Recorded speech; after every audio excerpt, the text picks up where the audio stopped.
had some nature time. I played. Of course, I dressed up. I went to the pool. I had a pool day. I had some social play. We had a cookout with family and friends.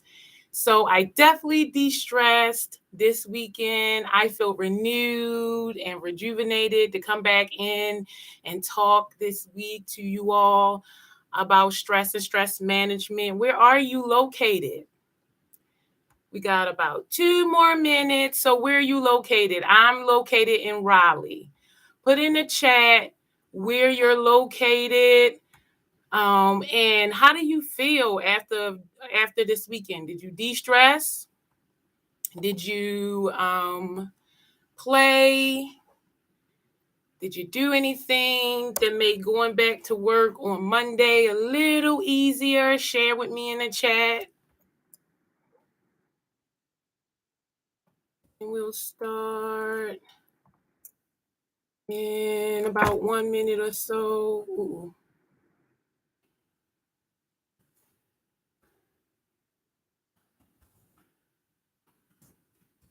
What did you do this weekend? You can put that in the chat too.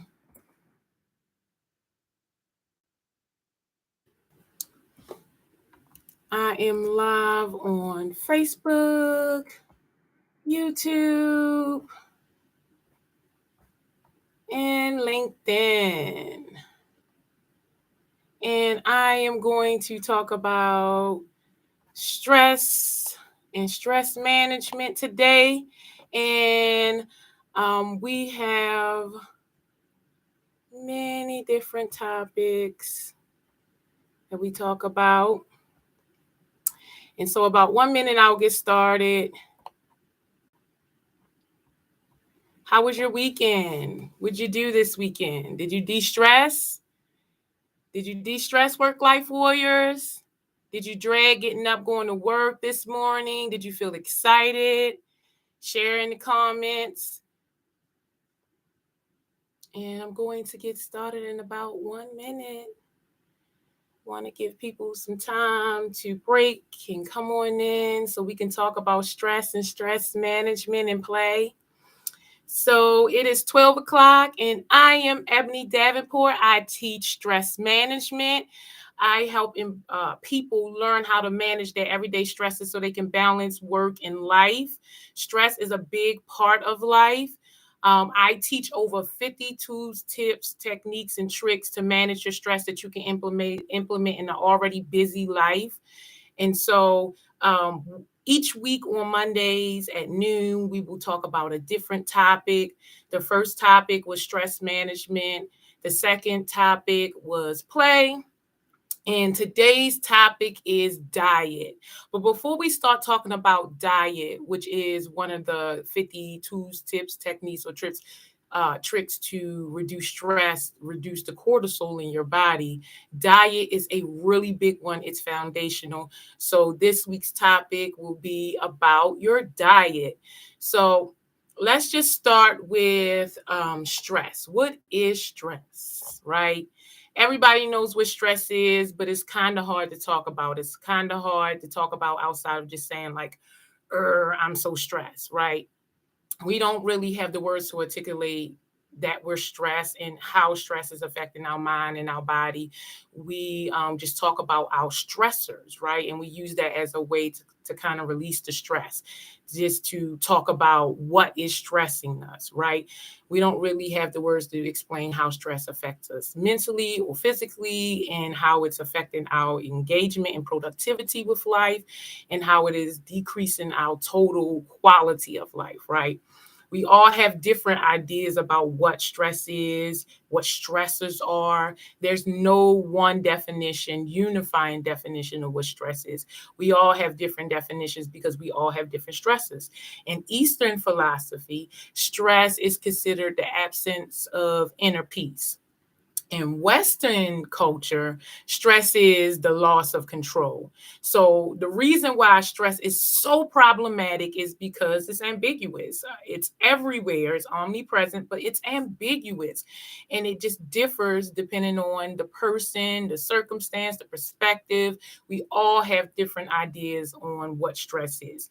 For the sake of our discussion, we're going to define stress as a blend between Eastern philosophy and Western culture, which is stress is the feeling of out of control, absence of inner peace. So instead of feeling inner peace, you feel out of control.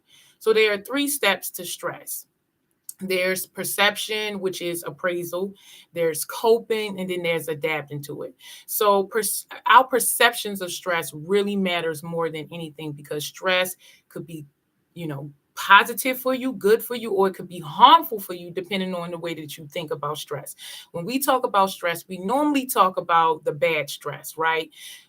So when we think that we're stressed or we're experiencing stresses, we think that it is damaging to our health. We think it's damaging to our well-being. And as long as we perceive stress that way, it is, right? But stress is one of those things that's just preparing your body to do what it needs to do to meet the challenge. So if you think of stress in a positive way, if you think of stress that it's there to help you, then it doesn't affect your body in a poor way, unless um, the severity, duration, and frequency has increased. So if it's a really big problem, a really long problem, and it happens often, right? So other than that, your perception of stress really changes how stress affects your mind and your body and even your environment, right? If you are loving the stress, then you can thrive in it. If you hate the stress, then it feels like chaos and it breaks you down. And so our perceptions of stress matters more than anything else. Now, coping with it is a really big one, because in our society, we don't really cope with stress. We brag about stress. Yeah, or the symptoms of stress, like, yeah, I didn't get much sleep. I'm running on little few. Yes, I didn't eat healthy. I skipped the gym because I wanted to, get this promotion. I wanted to work the work. And we just skip so many of the wellness activities that will bring harmony, and brag about the detrimental effects of stress. In this society, stress is like a badge of honor. And so a lot of us don't really deal with the stresses or seek to eliminate it. We kind of ignore them, which is not good for our health. There's two types of, coping with stress. There's emotion focused coping, which means like you deal with how you feel about whatever the stressor is or whatever stress you're experiencing. And then there's problem focused coping, and that's where you address the problem did on, or whatever the stressor or the stress did on, whatever is causing you stress, you address it did on, you seek to eliminate it or to lessen the stressor. You don't want to continue dealing with it, and so you address the problem head on. Now, once you decide to cope with it, then you can adapt to whatever, mechanism you choose, whether it's problem based or emotion focused coping. You get to choose which one and adapt to your environment or to your stressor. So either it's not bothering you anymore, or you have eliminated the stressor, right? But you don't want to just ignore it and hope that it goes away. And so there's a relationship. Again, we talked about a relationship between the person who is perceiving the stress or the stressor and the environment that the person is in. And there's two different types of stress. There's distress and there's your stress. Now, distress is really what most of us talk about when we talk about stress, but there's also eustress, which is good stress. That happens when you get a promotion, or you buy a new house, or you get married, or you have a baby. And again, our body all reacts to stress differently depending on how big, how long, and how often. And so stress management is really just taking a look at your daily stressors or the things that stress you out, and figure out how you can manage them, how you can either reduce them, eliminate them, deal with them emotional wise if it's something that you can't really get rid of or eliminate. Sometimes we just have people in our lives that we cannot eliminate, and we have to figure out how to work our emotions around them, right? And so management is just managing all of the things that you can do to reduce the cortisol in your body, because stress produces so much cortisol, which in short bursts is not really bad, but over long periods of time, it causes health and well-being concerns. It causes disease and illness. And so you want to be careful about the amount of cortisol you have in your body. So stress management is basically combating the cortisol in your body. It's doing activities, using tips, tricks, tools, techniques to combat the stress, to decrease the cortisol in your body. So whenever you're experiencing anything, there is a stimulus, is a pause, and then there's a time to react or respond. If you react this instant, you're not even thinking about it. But there's an opportunity in stress management that when there's a stimulus, you pause, and instead of reacting, you respond. And you respond in a way that honors practicing mindfulness and a way to practice prevention, so that you're not constantly on edge and fight or flight, having high cortisol in your body. So one of the major ways of reducing stress is your diet. Yes, your diet. So what is a diet? Write in the chat, what do you think a diet is? I mean, when I first, before I started teaching stress management, diet to me was just food, right? When you think about diet, when you hear diet, do you think about food? That's what I thought about. But your diet is more than what you eat. It's what you consume. It includes your media, your beverages, your music, your social media, your friends, your environment, what you think, what you hear, the people around you, many other things. According to dictionary.com, diet is anything that is partaken of habitually or provided habitually. So think of all the things you do in one day, every day, and that is your diet, right? So many of us in this society, especially since it's a fear-mongering society, many of us have diets full of negativity and error. Negativity is natural. It's actually a pathway in our brain, right? The science of positivity demonstrates why mammal brains tend to go negative unless a simple adjustment is built. Negativity feels good to our old circuits, but we can build new positive circuits. It starts with the error feedback message we receive from our diet. And that, again, is anything that we are consuming. So when we get a stimulus from something, there's a pause, and we want to take the time to see if this is adding value, reducing cortisol, managing our stress, or if it's adding to it. Error is how we know that what we're consuming isn't producing the results that we want. Our diet should renew us, not deplete us. So, for instance, if you get on social media as a way to kind of feel, connected, because you feel disconnected, you've been in your computer all day doing work and you just feel disconnected, and you want to go to social media to connect, and you scroll, up, and you comment and you like, and you're scrolling through people's platforms, and you spend your whole break doing that, and you come back to work and you notice that you feel worse. You don't feel renewed. You feel depleted. Maybe you saw a post you didn't like. Maybe it was a whole feed of negativity, and it depleted you. It really did not reduce the cortisol in your body. It didn't renew you. It didn't ground you. It didn't center you. It didn't bring you back into the present moment. It kind of just numbed you, right? So we don't want a diet that's, a numbing diet. Basically just doing things that are maladaptive, which means we're doing it and it's not really benefiting us. We don't want that, right? We want our diet to give us nutrition. We want our diet to help us grow, repair, stay healthy and strong. We want our diet to prevent disease and illness, right?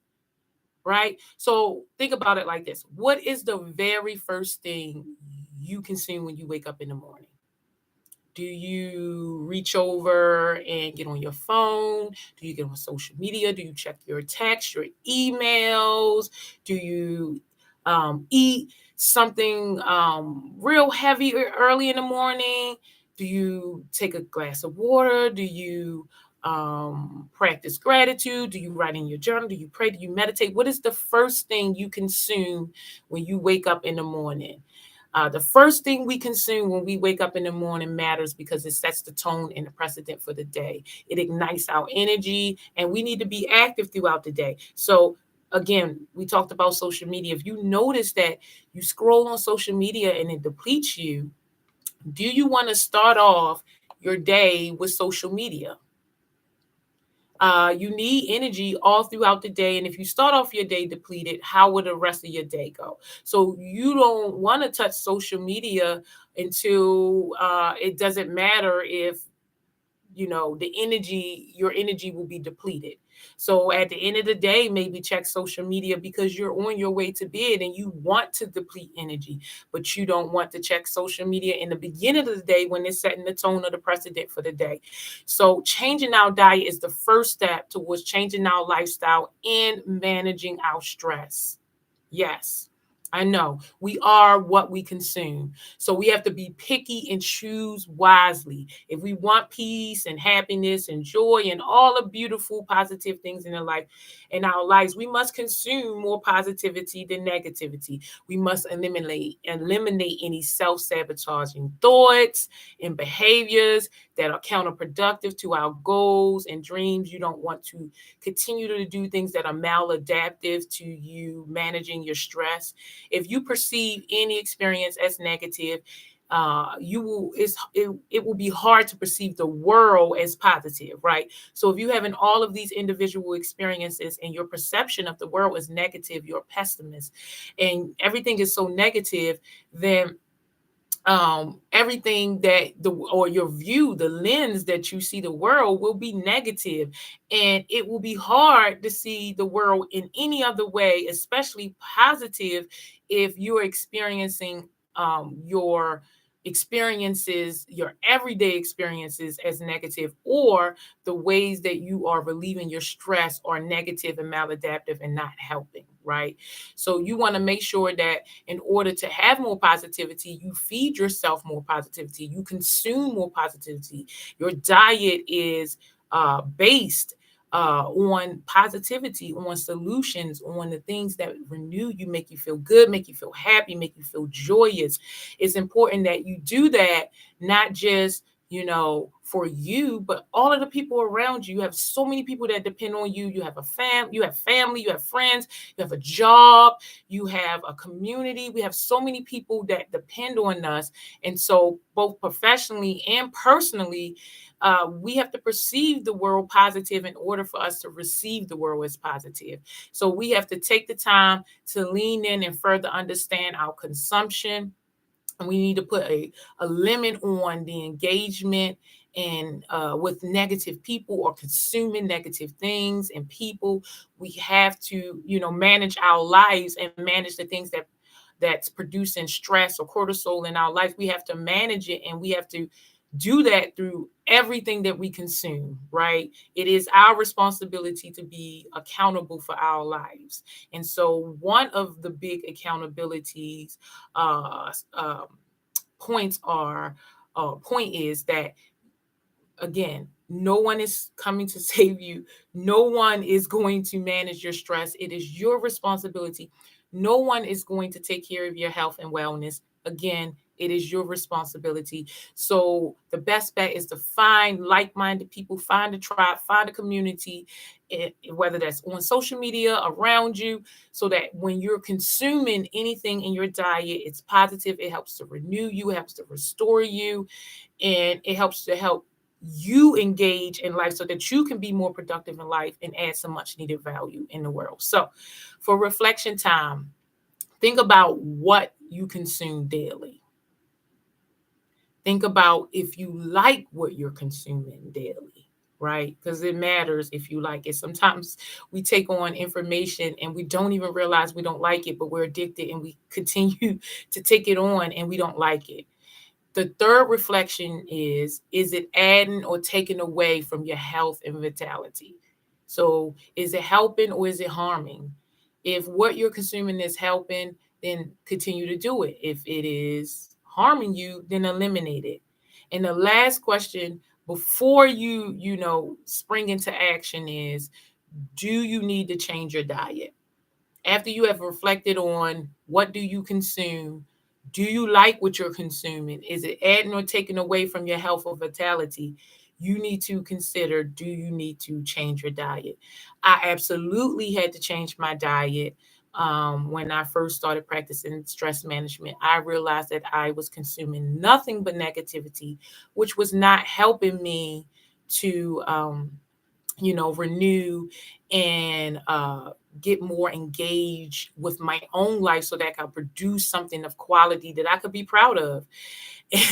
And so me myself, I had to make a lot of changes in the things that I consumed in order to shift from having a pessimistic state of mind to an optimistic state of mind.